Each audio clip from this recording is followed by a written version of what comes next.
हरियाणा के अंदर इस सरकार से हर वर्ग का नागरिक दुखी है, परेशान है। सरकार की गलत नीतियों से हरियाणा के अंदर लगातार व्यापार व उद्योग पिछड़ रहे हैं।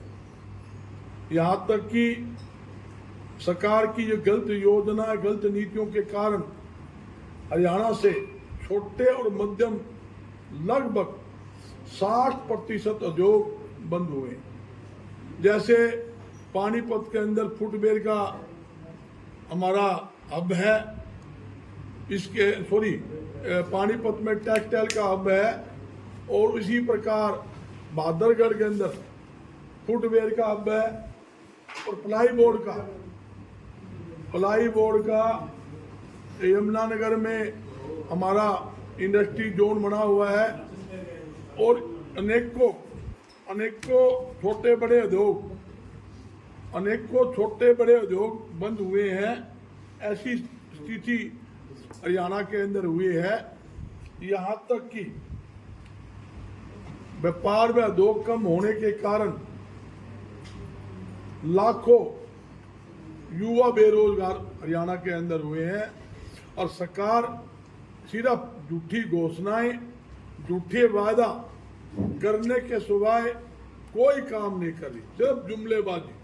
2015 के अंदर पूर्व मुख्यमंत्री मनोहर लाल जी ने एक घोषणा की थी, उस मीटिंग में हम भी थे, भी हरियाणा में टेक्सटाइल हब बनाया जाएगा, और ये कॉटन की बेल्ट है। फतेहाबाद, सरसा, हिसार, ये सब कॉटन की बेल्ट है। यहाँ की कॉटन टेक्सटाइल हब में जाएगी, और यहाँ का जो माल है बाहर बेचने के लिए नहीं जाना पड़ेगा, किसान को भी लाभ मिलेगा, और आम बेरोजगारों को रोजगार मिलेगा। यहाँ पर काफ़ी उद्योग लगेंगे, मगर 2015 से 11 साल हो गए। 11 साल के अंदर यानी कि इस योजना का आज तक कार्य रूप नहीं दिया गया। उसके बाद मुख्यमंत्री सैनी साहब आ रहे, उन्होंने भी कई बार घोषणा कर ली, सिर्फ घोषणा है और कुछ नहीं। इस सरकार से हर वर्ग का नागरिक दुखी। बताऊं क्यों है? सबसे मोटी बात है, ये सरकार जब से आई है, आप आंकड़े उठा के देख लो, 2014 से लेकर और 26 तक के, मतलब महंगाई लगातार बढ़ती जा रही है। खाद्य वस्तु में या की दाल लगा लो, आप सब्जी के लगा लो, LPG गैस लगा लो, हर खाद्य वस्तुओं की कीमतें नाप शनाप कीमतों में बढ़ोतरी हुई है। जो 2014 के अंदर 50 रुपए किलो दाल होती थी, आज 160 रुपए किलो है। जो 55 रुपए सरसों का तेल होता था, वो 170 रुपए लीटर है। जो दूध 22 रुपए लीटर था, आज 72 रुपए लीटर दूध हो गया है। ऐसी स्थिति है। और यहाँ तक कि इस निकम्मी सरकार ने 3 बार पेट्रोल व डीजल के रेट बढ़ाने के काम किए हैं। देश के अंदर जब 5 स्टेटों के चुनाव थे, मोदी जी कहते थे 1 रुपए का भी कीमतें नहीं बढ़ेगी, पेट्रोल डीजल की कोई कमी नहीं, LPG की कोई कमी नहीं, खाद्य वस्तु की कोई कमी नहीं। एकदम से 3 बार रेट बढ़ा दिए पेट्रोल के।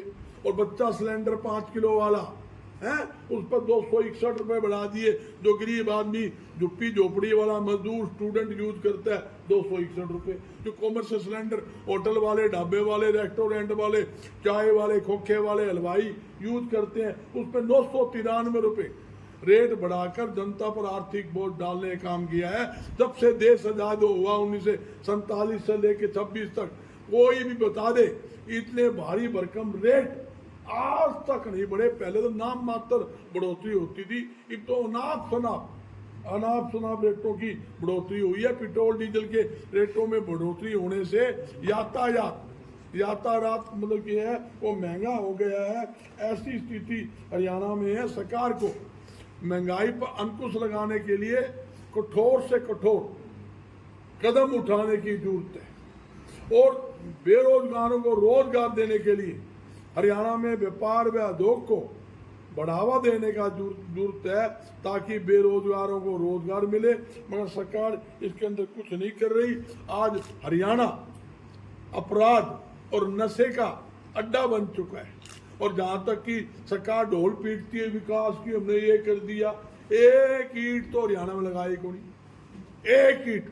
सरसा मैं घूम कर आया हूँ, सारा सरसा फोड़ के रखा हुआ है निकासी के नाम पर, सारी तोड़ के धरती सड़के, उसकी ना तो ठीक हो रही है, ना निकासी की लाइनें डल रही है, ना सीवरेज लाइन की सफाई हो रही है। मैंने पूछा सीवरेज लाइन नहीं लगी, ना तो नहीं लगी, ना आज तक सफाई हुई। जो उस निकम्मी सरकार सीवरेज लाइन की सफाई ना करवा पाई हो, है उससे कोई उम्मीद कर सकते हो? ऐसी स्थिति है। और एक बात और देखिए, मुख्यमंत्री जी बात करते हैं व्यापारियों को ले को योजना ला के लेकर आए, रखेल टट्टू योजना लिया है तू भाई, तू तो बता दे। हैं दुकानों में दुनिया भर की दुकानें आग लगी, शॉर्ट सर्किट हुआ, किसी का 1 रुपया मुआवजा दिया हो तो बता दो हरियाणा का। तू कहते हैं हमने पॉलिसी बना दी व्यापारी के अंदर, अग्निकांड होगा उसको भी हम देंगे, व्यापारी और राज देंगे। हरियाणा सरसों में कितने कांड हो लिए, मैंने कई बार पूछ लिया, मेरे बेटे कृति जी बैठे हैं, हीरालाल जी बैठे, तुमसे बात हुई, बोला कोई किसी का 1 रुपए का कोई मुआवजा नहीं। इन्होंने लिख के दे दिया, फायर ब्रिगेड की रिपोर्ट लगा दी, FIR कॉपी लगा दी, DC है और IDM से मिल ली, हाँ जी कर रहे हैं जी, करवा रहे हैं जी। ये तो भाई गट्टू गाया की सरकार है, इनके पल्ले नहीं कुछ। ये तो नगर जो परिषद बना है जो भ्रष्टाचार का अड्डा बना हुआ है। आप फर्जी बिलिंग, फर्जी लेना, फर्जी करना, फर्जी बिलिंग बनाकर और फर्जी भुगतान कर देते हैं। ये नगर परिषद का माहौल आपके सामने है। प्रॉपर्टी ID बनानी है, लाओ पैसे। प्रॉपर्टी ID ठीक करवानी है, लाओ पैसे। हाउस टैक्स के बिल ठीक करवाने हो, लाओ पैसे। प्रॉपर्टी ID के नाम के ऊपर पहले जब बनवाई करोड़ों का घोटाला कर दिया, 18 लाख 11 लाख हजार का वो टेंडर दिया था एक मंत्री के साले की कंपनी को, हैं उसकी पेमेंट कर दी 58 करोड़ से ज्यादा। और प्रॉपर्टी ID की सर्वे टोटल यानी 99% सब प्रॉपर्टी ID की सर्वे गलत होगी। जनता ठीक करवाने लाइन में लग रही है। जिसका 100 गज का मकान 500 दिखा दिया, जिसका 200 गज का था उसका 1000 गज का दिखा दिया। रामलाल की प्रॉपर्टी श्यामलाल के नाम, श्यामलाल के नाम गिरधारी लाल के चढ़ा दी। ठीक कराए जाओ और धक्के खाए जाओ, ये इन्होंने सिस्टम बना दिया। मेरा एक ही बात कहने क्या है, सरकार का काम है कि जनता के हित के अंदर काम करना। आज युवा सड़क के ऊपर है। ये तो वो सरकार है, 37 पेपर लीक हरियाणा में, 37 से ज्यादा पेपर लीक सरकार है, पेपर बेच सरकार है। और नीट का पेपर आपके सामने है, 24 लाख स्टूडेंट सड़कों पर है। 90 स्टूडेंट आत्महत्या करके देश के अंदर, 90 स्टूडेंट हमारे बच्चे, हमारे युवा हैं। और ये कहते हैं कुछ नहीं है, कुछ नहीं है। बस मोदी जी कहते हैं विदेश मत जाओ, आप सैर सपट्टे करने 15 से 20 तारीख तक सैर सपट्टे करके आया। कभी कहते हैं भाई खेती के अंदर खाद 50% कम करो। अरे खेती में 50% खाद कम कर देंगे तो मूर्ख से तो लू पूछ रहे हो, बीज अनाज कुकर पैदा होगा, साग सब्जी कुकर पैदा होगी, फल कुकर पैदा होगा। ये इनको पता ही नहीं है, ऐसी जुमले फेंक देते हैं, ऐसी बात कह देते हैं जिसका कोई सिर पैर ना, जो अनहोनी होने ऐसी बातें बोलते हैं जिससे जनता के अंदर बड़ी भारी नाराजगी है। खास तौर के ऊपर आज देश का युवा जो हमारा स्टूडेंट है सड़कों पे, वो बड़ा भारी चिंतित है अपने भविष्य के लिए, जो उनको नौकरी नहीं मिलेगी। डबल MA किया बच्चा है, PN की नौकरी नहीं रखे खा रहा है, PN की नौकरी लगा दो, ऐसी स्थिति है। डबल MA कर करके बच्चा है, पर उच्च शिक्षा प्राप्त करने के बाद उनको नौकरियां नहीं, धक्के खाए जाओ।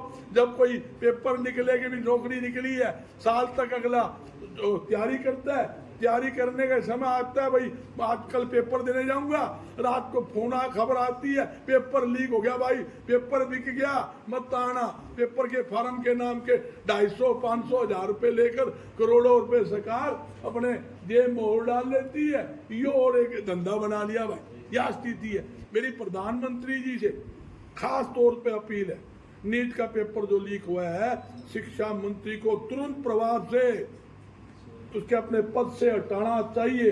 और जो पेपर जो लीक का नाम आर्डर के अंदर जो बेचे गए हैं उनके खिलाफ सख्त से सख्त कार्रवाई। जो पेपर बेचने वाला है, पेपर लेने का जो खेल चल रहा है, उनके खिलाफ सख्त से सख्त कार्रवाई होनी चाहिए। ये मेरी प्रधानमंत्री जी से एक खास तौर पर अपील है। और जहाँ तक कि महंगाई पर अंकुश लगाने के लिए भी सरकार को उसकी तरफ कारगर कदम उठाने की जरूरत है। आपने नाकामियां गिनाई सरकार की, लेकिन फिर भी पूरे देश में कांग्रेस साफ है। 22 जिलों के अंदर, 22 में से 20 जिलों के अंदर लगभग बीजेपी का जो है। सुनो, मेरा कोई राजनीतिक एजेंडा नहीं, मेरा एजेंडा है आज व्यापार मंडल का। मैं उस नाते बता रहा हूँ आज जनता में कैसे त्राई त्राई है। आज हमारा देश का नागरिक परेशान होगा तो हम परेशान हैं। आज नू का भाई हमारी दुकान के ऊपर आप चले जाओगे ना, मक्खी मारे, गायक नहीं है, नू कह दे सोना ना खरीदो 1 साल तक, अरे उसे पूछनिया हो 55 लाख आभूषण तैयार करने वाले कर्मचारी मजदूर कहाँ जाएंगे? जो लाखों जो सुराख व्यापारी है, सुनार है, या वो अपने जो साफा काम करते हैं, वो कहाँ जाएंगे? तो आप सोचने की बात है। ऐसी बात कर देते हो जिसका सिर पैर लो। यूं तो कह सकता है भाई उसके खरीद में कमी लाइए, आधे खरीद लो। जिन्हें 100 ग्राम की जूते 50 खरीद ले, 50 वाला 20 खरीद ले, 20 वाला 5 खरीद ले, ये तो मान सकते हैं। ऐसा हो सकता है? आजकल किसी बच्चे की शादी करनी हो, कान में टूम छल्ली तो देवेगा 2 ग्राम 5 ग्राम 10 ग्राम सब वो नूई लिया हुआ बच्चा ने, नूई ब्याह लिया हुआ। ये कोई बात है सोचने की? कोई बात कहने की तरीका तो होना चाहिए भी। आप एकदम से ऐसे बात कह देते हो जिसका कोई सिर पैर ना। अपील कर सकते हो जैसे खाइके का, हाँ खाने का तेल उसमें कमी लाए, हम मान सकते हैं। ये बात तो अपील ठीक थी। ये नहीं कि सोना खड़ा खरीदो, विदेशी आता आप सैर सपट्टे कर रहे हैं और दूसरा दूसरों को बैन कर रहा है। ये बड़ी भारी दिक्कत है। इस दिक्कत के कारण ही जो मामला है ना, वो हमारा ये मुद्दा है। क्यों आज व्यापार बिगड़ गया, उद्योग बिछड़ गया, बेरोजगारी बढ़ गई, क्या करें बताओ? प्रधान जी एक बात बताओ, 12 साल से अब तक तो काम धंधा है नहीं, कब तक इंतजार करोगे? लड़ाई कब लड़ोगे? सुन लो, ये भी है, लड़ाई में कसर है। सुन दो, सड़कों पे कब उतरोगे? काम धंधा नहीं है। सड़कों पे ही है भैंस है ना, भैंस का क्या बीन बजाए जाओ। ये मोदी भैंस बड़ा सौदा हो रहा है। ये तो भैंस गिनती की में कह लो, इनका कोई असर नहीं हो रहा। सारी देश जनता सड़कों पे है ना। आपने कुछ सुना आज हालात क्या है? आज बच्चा बच्चा चिल्ला रहा है, इसका कोई असर नहीं। ये तो भाई वो इनका हाथ में आ गया, वो बस माल कमान खाने की दुकान हो रही है। इन्होंने किसी से कोई लेना नहीं। ये चुनाव के समय ये जुमले फेंकते हैं, गुमराह करते हैं, देश के अंदर भाईचारा खराब करते हैं। इनका एक उद्देश्य बन गया। इसके कारण ही जो आज देश के अंदर भाईचारा खराब हुआ है। हरियाणा में जाट नॉन जाट का मुद्दा बन गया, देश के अंदर हिंदू मुसलमान का, मंदिर मस्जिद का, ये मामले करके ही भाईचारा खराब हुआ है। तो व्यापारी कब इकट्ठा होकर विरोध करेंगे? नहीं सुनो, इकट्ठा ही है, रोज ही प्रदर्शन हो रहे हैं। जहाँ भी कोई मुद्दा आता है बोलता है, और कौन बोलता है? व्यापार मंडी बोलते हैं, आपके सामने नगर निगम का मुद्दा आया है, पॉलिथीन का मामला आया, जही और मामले आए। हर मामले के ऊपर व्यापार मंडल बिल्कुल मजबूती से सरकार के खिलाफ खड़ा है। और एक बात कहता हूँ, सरकार अच्छा काम करेगी, सबसे पहले स्वागत भी हम करेंगे। ये नहीं कि हमारा काम विरोध ही करना है। अच्छा काम करेंगे तो हम उसका स्वागत करेंगे। गलत काम का डट के पहले भी विरोध किया, आगे भी डट के उसका विरोध करेंगे, इसमें कोई दो नहीं। डॉक्टर साहब, गर्मियों का पीक सीजन चल रहा है। हरियाणा में अभी जो है पब्लिक हाहाकार मचा रही है। बिजली पानी सुविधाओं के लिए तरस रही है, क्या कहेंगे? देखो, बिजली है ना पानी है, मोदी यही तेरी कहानी है। ये हालात ये है, गांवों में जाकर हाल देख लो, पानी नहीं, शहरों में पानी नहीं, बहुत भारी दिक्कत है। टेम्परेचर 45-7 तक टेम्परेचर है। आगे या उम्मीद है टेम्परेचर 49-50 तक आने की उम्मीद है बाजारों में। बहुत दिक्कत है। पानी तो जनता का शरीर से निकल रहा है, इनके लिए पीने का पानी ही नहीं, और सिस्टम भी पानी की बड़ी भारी किल्लत आज हरियाणा के अंदर है, इसमें कोई दो नहीं। जो ये सरकार अपनी फीस ले रही है पेपरों के बारे में, सरकार तो कमाई कर जाती है फीस लेके, और जो बेचारे भटके हैं बच्चे उनके बारे में क्या कह रहे हैं? नहीं वो क्या मैंने जो बड़ा गलत है, बड़ा भारी रोष, बड़ी भारी नाराजगी है। आज पूरे युवा सड़कों पे, ये नहीं कि फेसबुक पर टूटर खेल रहा है, मेरा टूटर नहीं खेल रहा, आज सड़कों पर है, आंदोलन कर रहा है, मैं बता रहा हूँ। और जब ये आंदोलन चिंगारी बन जाएगी ना, ये काबू नहीं आएगी, ये भागते भी रहेंगे। वो फीस सरकार को वापस करनी चाहिए, ये कहना चाहिए। नहीं फीस तो ब्याज समेत वापिस मिलनी चाहिए। अरे फीस के अलावा आप देखो, 1 साल उसने प्रैक्टिस की, अपना भविष्य खराब कर लिया, पेपर आ गया आपने वो कैंसिल कर दिया है। उनका वो जो टाइम पीरियड खराब हुआ है, 1 साल 1.5 साल 2 साल पढ़ाई के 20 साल खराब हुए, वो कैसे, उसका भरपाई कैसे होगी? ये सोचने की बात है। सरकार को युवाओं के विवस्ते के साथ खिलवाड़ नहीं करना चाहिए, हमारे कहने। ठीक है, धन्यवाद।